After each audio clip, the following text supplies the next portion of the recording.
Merci Seigneur Jésus-Christ.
Merci mokonzi Yezu pour yozali loba ozalaki ozali okomi moto po ya biso liloba ya seko. Amen.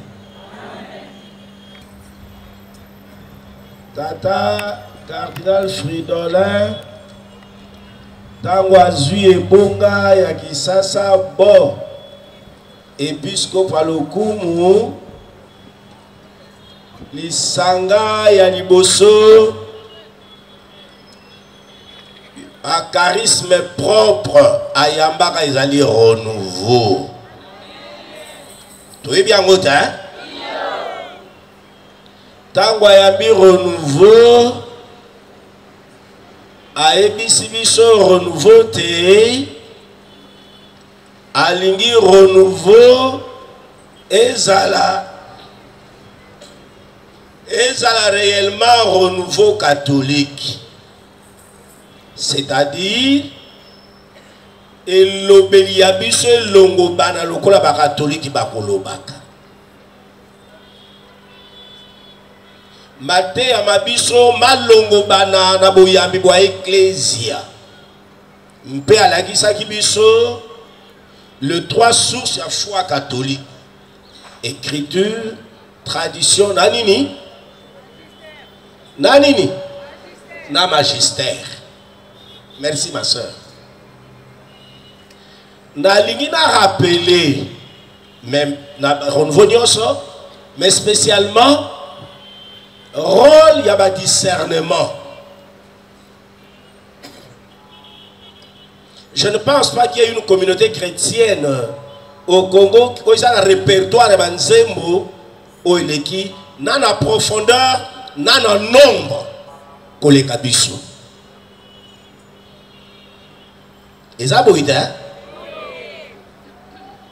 zembo le lega koloba aucun assemblée ça puis mais ça veut dire quoi? Ça vient d'où? D'abord ça linga la ligne et ça linga la wapi. OK ko le rotango wapi? Soko le bongo ah le roi to sarena o esika. Soko le d'abord ce sont des bêtises. Ko le bango po ozwa litombani.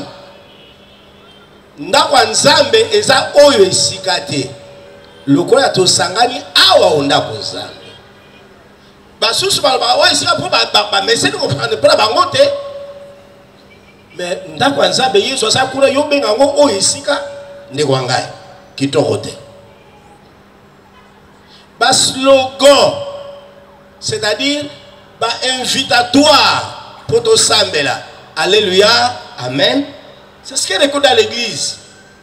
Il y a beaucoup de gens qui disent mais ils ont introduit les kamdenga sika. Amen, amen, amen. Rabi tenga ite. Tout le monde va sala ranga sala ranga ngote. alobaki alingi te renouveau et ils sont réellement catholique. Et ça boide hein. Ngam na alobaki yango mais ngai rôle na ngai ezali lisu na ye litoi na ye. Même ceux qui sont malins pour comme la Bible mais yo et pas na biso ko lobango te. So ko lobango c'est là hein dans des assemblées particulières il place au rôle le belango. Il y a ces plans bongo te. A fongola gane pasteur les autres la sikawa. Avec la biso angot. Ils allaient à Saint-Joseph. Par l'objectif, il y a des pastoraux, c'était quoi? L'affirmation haut et fort. Il y a la catholicité. Alors, tout Kébako, l'obéissance vaut mieux que les sacrifices. Ou à tout ça un ordre juste, à ça a tort, hein? Te. Bakanza, il y a l'attaque pour Bakanza et rester fidèle à la foi catholique. Il est patron de Bino laïque. Alors, vous avez fidèle laïque, vous avez fidèle local laïque, à la foi catholique.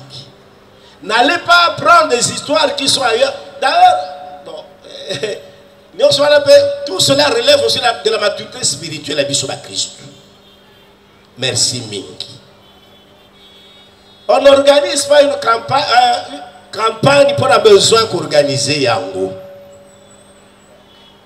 Moko d'activité spirituelle importante pour la croissance yaboya mais pas catholique ndenge renouveau mondial na ba diverses expressions na yango ezali et kozala moko yango ezali ni le sambo pe le nzambe.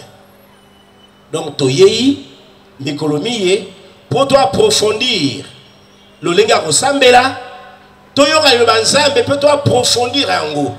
Il y a une activité nyonso, ma campagne, ma tridome, ma désigner non. Les gens ont limité solo là.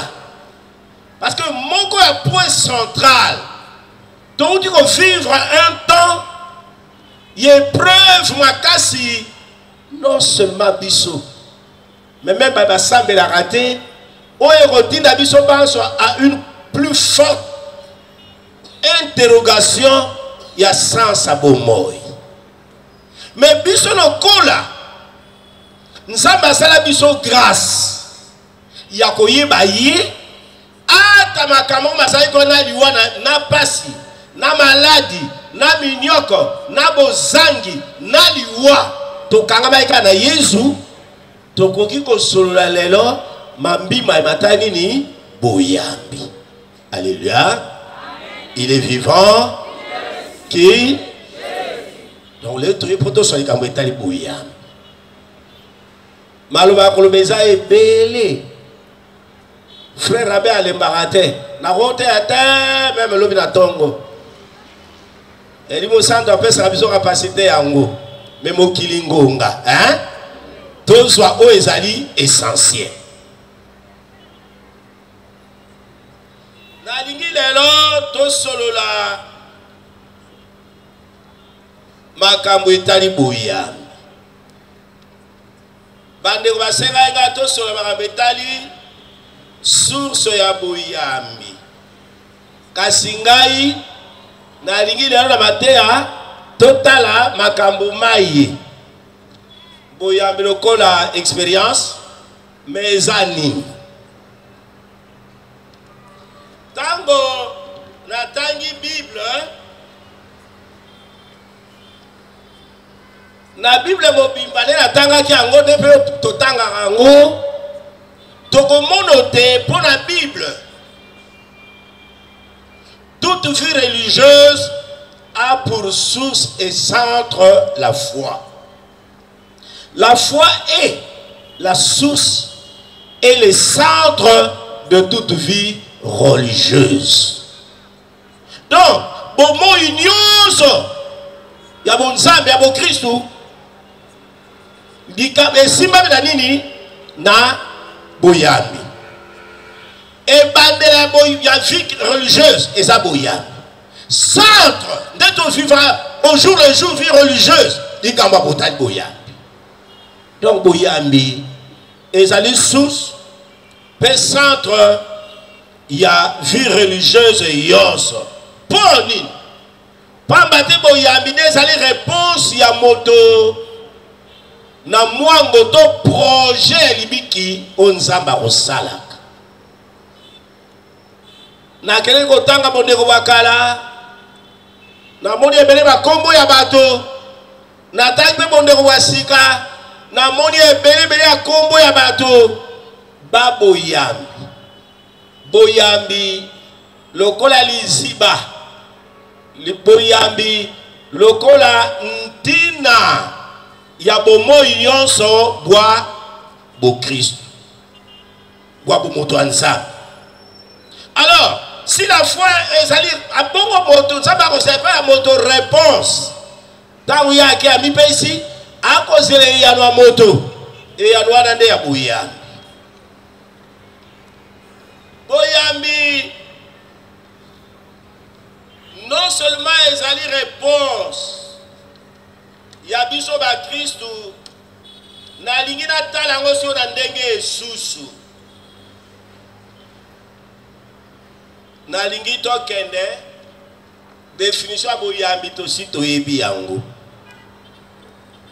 moto nyonso ya sa définition boyambi elikia ona mambina ino na monite kasi na bite basa nini makokokisama makosalema. Hébreu 11. Poya boyambi makamba kolobeza ebele mais na lingi da tongo na linga ki boso totala boyambi comme une adhésion à une personne et à son message. Boyambi, la foi, c'est une adhésion à une personne et à son message, au message qu'il nous livre. Natanga ki bondeko bwakala. Nalinga ki makamata pona lo babongo ndakisa moto ayambo. Abraham. Abraham, Josué 24, 2. Josué mokita Moïse alobi tata wa Abraham to tata wa ye azali ko kumisa pe ko salela banzambe basusu kule na Kalde. Osala Bible potanga te hein tobi Abraham aza mutu wa Ur na Kalde. Totala boyambi za liboso nini totala boyambi lokola une adhésion à une personne et à son message. Adhésion à une personne et à son message. Tokamati na bondeko wakala ndakisa liboso nani Abraham. Abraham aza mutu ya Ur. Kuna na mboka ya na district ya Kalde na katikati ya région to province ya Sumer na mboka ya Mésopotamie. Abraham tata aboti ye bakoko baye bazalaki banani bazali ko kumisa pe bazali ko salela banzambe ebele. Kasi tangu nzambe amimonise pa Abraham ye asanini ayoki Abraham ayoka meli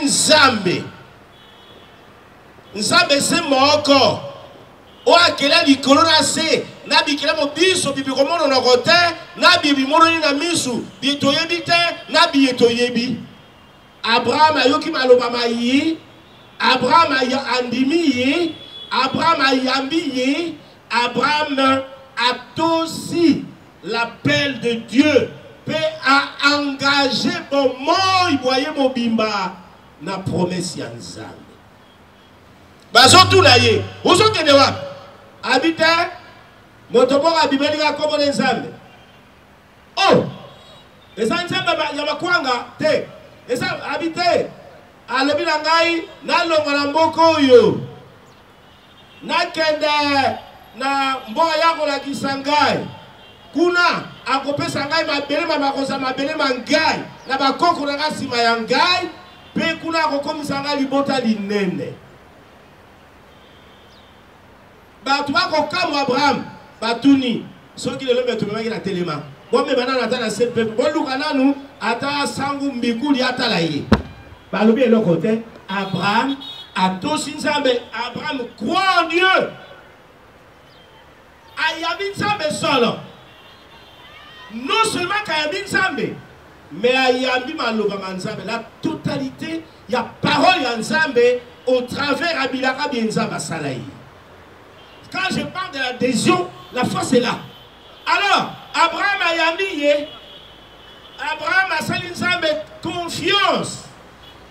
Abraham a mis l'obéli que non, Nzambe azali Nzambe aloboko. Dieu est fidèle. Ali fidèle comme personne. Il est digne de confiance. Il y a de confiance. Sa parole est digne de confiance. A sali confiance à parole ensemble. Atiki mboka bakoko na ye. Akamedi nzele na ye petit angoulé les aflani. Sarah, princesse. Abi token.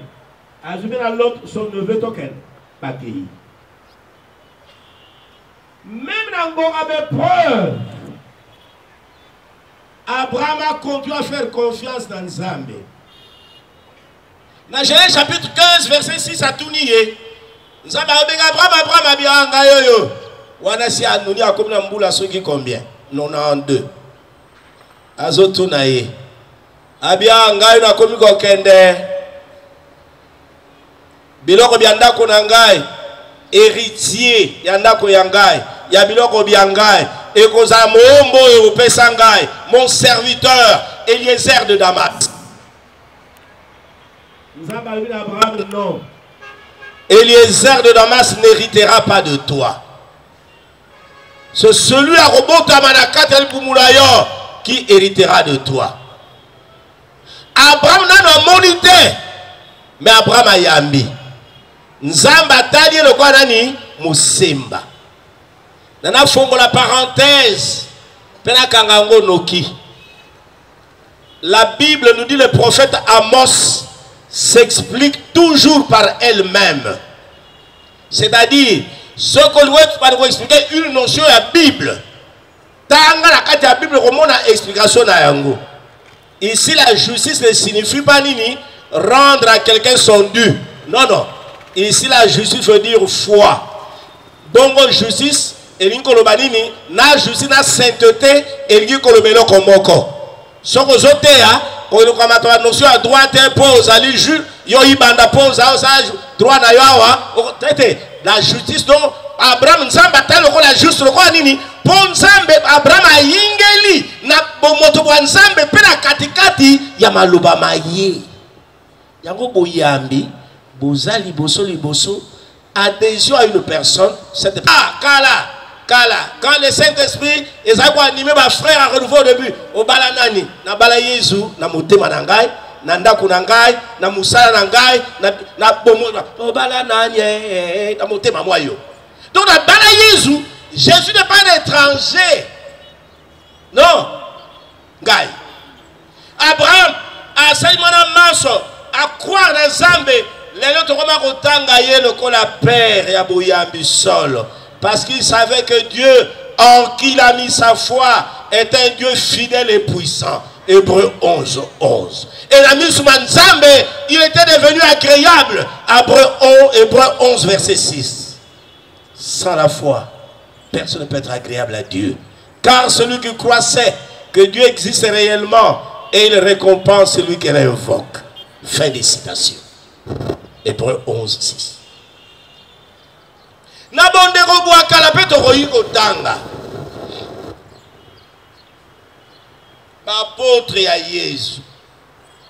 Les apôtres de Jésus ont fait la même expérience de foi.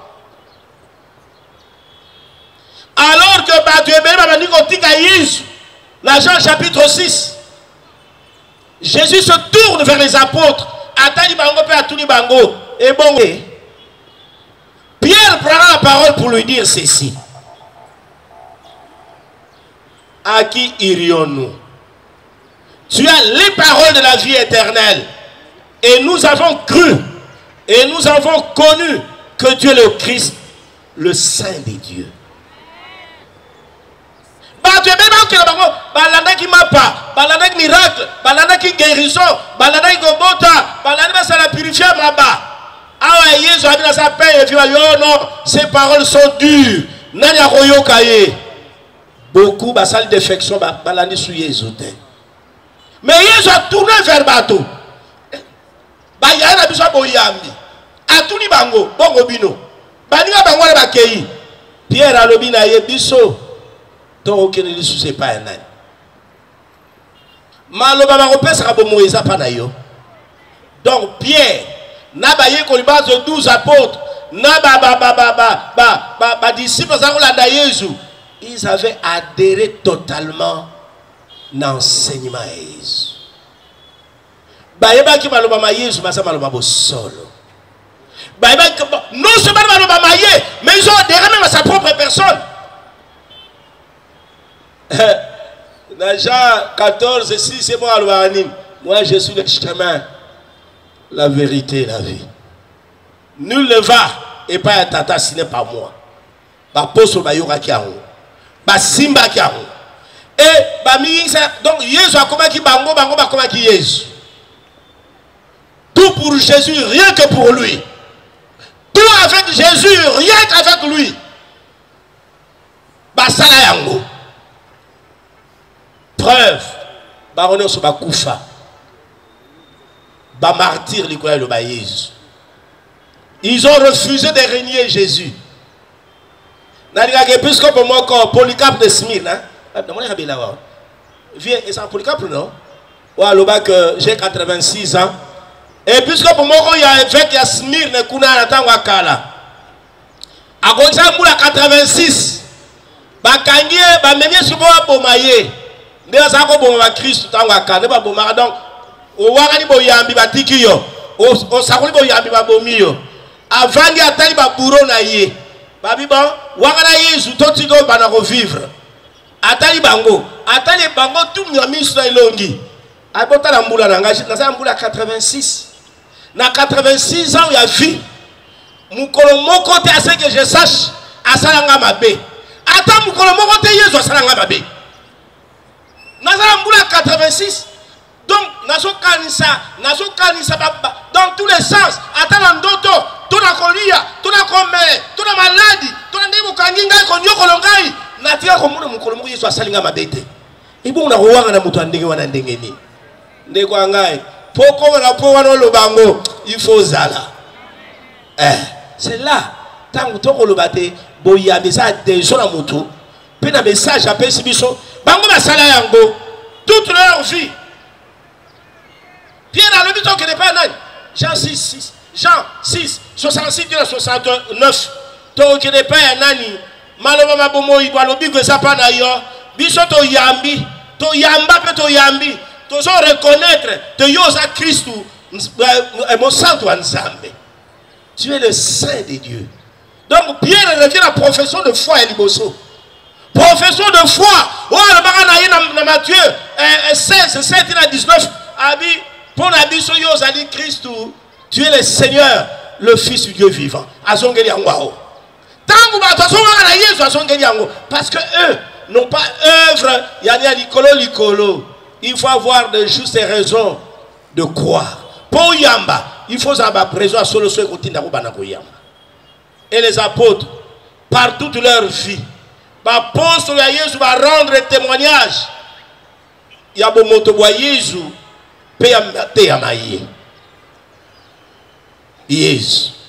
Ils ont rendu témoignage par toute leur vie. Ce qu'on dit bango, on le dit non, bateau baza solo. Pour y mourir le bagana bango. Et là on s'est bango toute leur vie.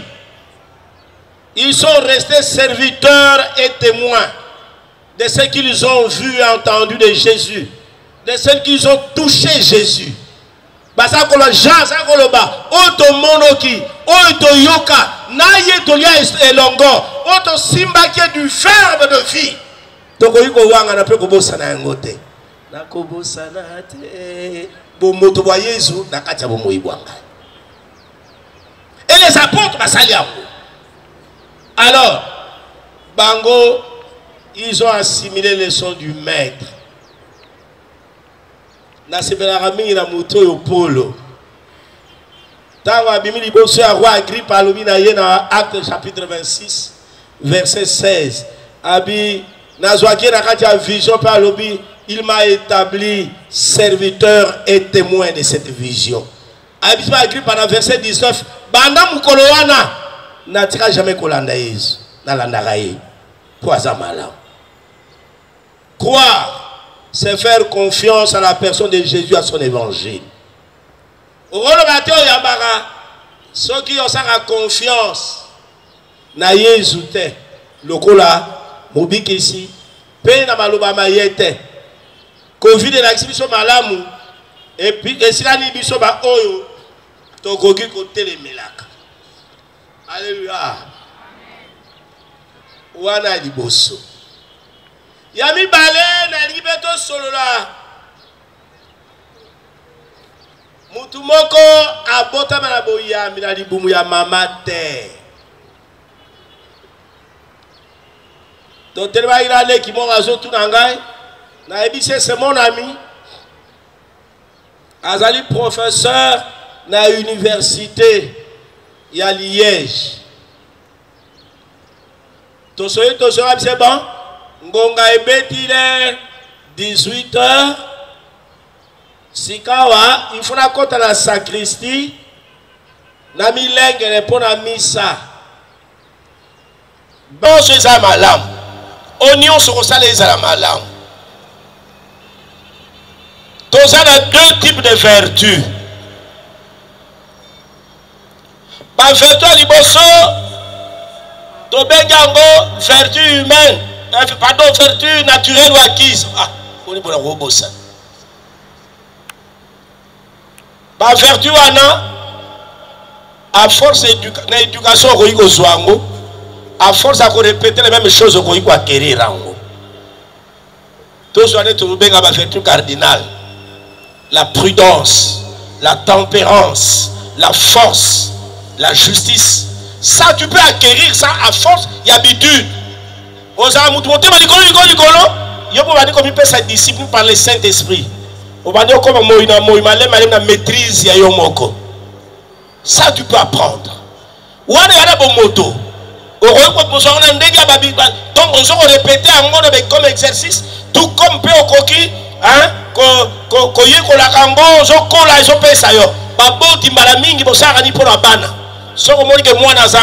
violent. Il va boto pes moi itumbu pona nini ponso ngisayi kuna kokanga te asonga dai aka moyimi alika nyonso ata isa yete aswa alors yo bali kuna sidi yo isa oyo isa yote pas comme plus juste mais boya des vertu andenge wana te et eza libongi andenge wana te mabongi masusu makoki foi comme vertu théologale, c'est cette disposition à faire le bien qui provient ou qui a été donné par Dieu. Par vertu surnaturelle. Mon sapoli Paul dans 1 Corinthiens 13 attendit yango. Ezanin, boyambi, boliki, bolingi. Les trois vertus théologales, la foi, l'espérance et la charité, ces vertus surnaturelles infusent par Dieu lui-même. C'est par ces dons que Moto a capable d'agir d'une manière digne de Dieu. Quand nous avons Moto par ton agir, par ta conduite irréprochable, ton comportement digne. Donc, boyambi nzambe mutapesi biso lokola disposition ekotindo salaka oiza malamu. Nzambe da tia na kati na yo. Éducation te, nature ya bomoto te. Habitude de poser répéter non wane utaka pa nzambe nzambe azwa to na kati ya motema na yo pe asalite yo comme capable d'agir d'une manière digne de Dieu. Par vertu makaboana, Nzambe apesi, elles nous permettent de participer à la vie de Dieu. Et ça le roi bilona Nzambe na katikati ya yo moto pour banda lelo on sera capable on mener vie ya balamu lokola mwana Nzambe de la foi le juste vivra.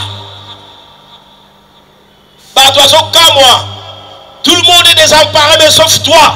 Tu n'as pas peur de l'objet à l'obarangai, même de poussière, même la cathédrale à Poutro Bawa. Mon libérateur se lèvera. Père Rolongi Sangai. En tant qu'on vit des ressources à des milliers de millions de gens, même nous et nos familles, nous serons debout par la foi en Jésus. Disposition à la Rosala Malamu. Nous avons battu la Katabiso. Donc, bon, il y a un ça et le Coran. Et où tu n'as mon totem? Car c'est ça la disposition, aptitude, il y a Rosala Malamu. Malamu le kola mokili elingi te. Malamu le kola Nzambe alingi. Nazwa ndakis.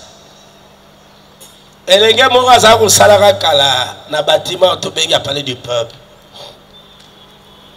Mon continent le bi papa na ko falsifier non tielanga mwana mbongo na pétrole batindi o ba commande. Yabi ah kulutu mais remettre à papier ça $4. Yolo banatia 0 na suga comme $40 na ndenge na machine petit aboy. A petit ça pour sambongo te amena ndenge aboy te. Abi ça fonctionne tu gagnes que 300 000 francs congolais mais ça problème te. Faut mieux te réclamer ba ti abi sombongo que ozo mbongo ya ekolo boy. Petit aboy. Ba mon comme soit azalaka te ba fungoli bureau na ye ba zu faux document ba ke imiter signature na ye ba zo photo ba même pas tout le monde a vu ba to la cacher bon pas petit ba ça les documents mukuta ba longoli bolo aye pa na zara kurawa na première rue Saint-Raphaël tout feu tout flamme ah azo milela atulinga yaya. Mais si vous avez dit que vous avez dit que fiancé, vous avez dit que vous avez dit que un jour, on vient d'aller couper son beauté. On a parlé de Longolangaï. On a foot à terre. Mais on a dit que la maman a remercié. On a dit que à 2 mois. Masamoko apesi mbongo ya kole ko avancer ye moi moko pour attirer la nyongone ya moi moko mususu mais na sana dokite pour zonga parler ya on a lebi on a pas frère Rabé na bendata 3000 francs na payer donc na kuma na kota Kinsuka muto peso mbongo mais okanisi nyongo ndako ya mama wana iyo vie kanga na kingo pour parler na quelqu'un qu'on a pour allonger ngate mais pour foutre là. Il y aura exemple à Mutaboyambia. Bon, ça va la payer 10 000 francs. Là tu dis là dans téléphone là yo. Mon collègue ko petit nga mo ba longo na séminaire Emeka Austin. Ça bi lo ba CTB sur coopération nani. Ouais, je vais couper sa formation formation belge. Ba ko couper ça là ba. Nga ka bien mais petit a formation mo ça quelque part. Natini frère wana. Abi frère Abe. Le grand mouta fana côté Kitambo na comme ata Salomon ya soir kaka moko pour la formation obi Salomon biso batola na salon muto babenga biso Salomon ah la mena obe boya kola la paroisse alors na bengi curie Saint François on tete vieux muto to ebiete ngabi non a mon Christ soit bien à la même place sentinelle lo ala la ka le na tonga suko na bon agazer bon problème t'es bon frère pour là nos plats total à TV so les bons qui viennent chawa au foot ah boinde ala ya ke kuna a so intervenir muke ya ke boka talier abina so ko ba bien ya bien otanga bien mais ça na ça na kata neni aba bako na boulot pour aboya ko ça écriture en faux écriture usage de faux faut usage de faux $4 comme $40 pour il faut comment libumunen et puis oui madame Zembo à la terre ah je suis 100% chrétien ah Yo ça 100% chrétien. Na makila batu na maboko na yo. Alongo la frère wana bon. Ti pona bi d'abord ça va pour réalité. Mais na semaine na yo, zwa na nga yo hein. Mettez-moi dans tout ça. Frère wana azo sambela. Asambela kana na se Leonard kuna asambela. Ngo mo tata na bengi yaka. Bon, abimi ane azalaka confiant na lobimo. Est-ce que au lieu de koko no travailler na ratanga na bama ningi kuna. Mais na pena kuna fofo kuna abi problème ya lita. Ayeko mona ngai. Na beta li solo pour tanga Covid abenga kinga. Ezaki M-Pesa. Tanga Covid. Moi M-Pesa hein? Frère, tu as vu non frère Abbé. Nebi que bon na comme à côté bama ningawa, mais soit M-Pesa. Na tuni bongo ndeli pour ma sœur. Non, sœur ango pe azali motema ya kokita. Bon moi ba 4 ans ango pe azali kinga kaka. Yango na koya ko. Ne sena honoraire déjà. Bon, frère Abbé, mais na koya na ça lui sous moi, na tuni ngeni. Bon, kala kaka yo moko bon jeunesse. Na zo swakala, na ina kanda donc Nzambe, mais bon kanda bolingo Nzambe. Sœur ana lifanto au baptisé mais na koya ko sa mariage religieux. C'est mariage chrétien. C'est mariage chrétien. Il a vécu par sa foi. En baptitude, donc, à la corruption, pour abangi motothèque et pour abangi nzambe. Il veut agir comme Dieu. Il veut donc à ça oisa malamu. Na po ya biso bande connaît na kati ekolo na pe pona yemoko. Abo yambi ça eloko wana. Nzambe so apesi biso yambi et ça pour biso tous les hommes de bien. Ceux, tous à l'image de Jésus-Christ, ceux qui passent partout en ne faisant que le bien, rien que ça malade. Viens moi Azalia, dis-moi à Betara Joabi dans sa colinga été. Mais moi mon bail à la monde Azar ça Moussa, ça va yo angaya. Alba nanga una balabala kanda na matonge pa nanga kuna. Ata abinga tipo ana balo lingete. Ah mais tant garçon na yela monde ti wa so ça Moussa na kati accompagne ngabi ah. Mais tu peux faire ton lingaé. Abi angwana na côté la kaye.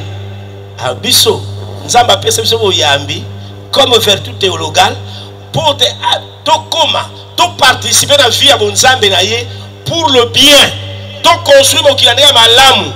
To tamola ndenge malamu. To sala nyonso za malamu pour te lobito zo mbalo boyambi na biso. Na bakambo bela koloba meta ba telemelinga ka mo kipe ngonga. Wazama to makoyoka. Oaza makasi makosala oaza motema ya kolendisa alenda amen.